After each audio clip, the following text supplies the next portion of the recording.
Remember the time the Coloradans overwhelmingly voted down Democrats' tax plan and Democrats just passed it anyway? Of course you remember, because it was like a week ago. The Prop HH Light, passed by Democrats at the Capitol, is going to reduce the increase in your property taxes. Not reduce them, reduce the increase. We still don't know by how much. Politics guy Marshall Zellinger explains. The final property tax legislation from the special session got the signature of Democratic Governor Jared Polis this afternoon. I know that me and the state legislators look very forward to their recommendations. This bill put together a 19-person task force to make recommendations on long-term property tax relief.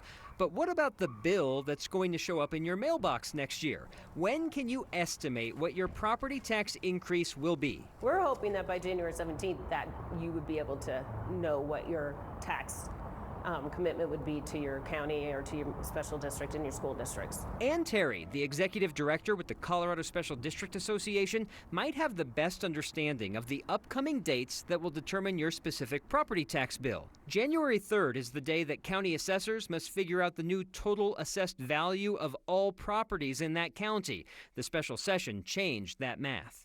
They have to figure out the actual assessed value of the property in the county. Their math problem is not going to be an easy one to get to.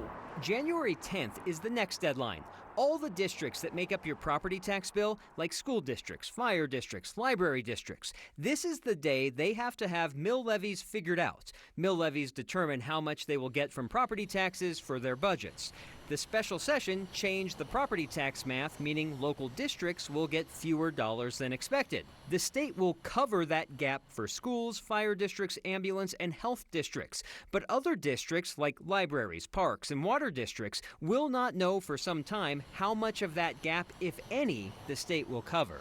And they will need to adjust their budget and decide if they have to either dip into reserves or use something else. Then around January 17th, the counties and local districts should have the math figured out for you to be able to estimate your property tax bill.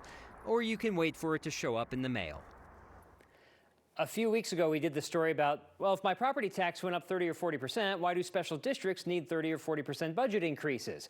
There are more than 4,000 special districts, and in the last 10 years, 690 of them have lowered their mill levies, thus lowering their budget. So not all the special districts will take the full decreased of our property tax bill. Everybody here is trying to set a budget. Families at home are trying to set a budget. These districts, fire departments, that kind of thing, trying to set a budget. And the budget that they had set without the special session needs to be changed because there's going to be that gap of money that doesn't exist, and they need to figure out, okay, are we going to believe that the state is going to fill that gap, or do we just budget down here now and hope if we get this other money, we can do more?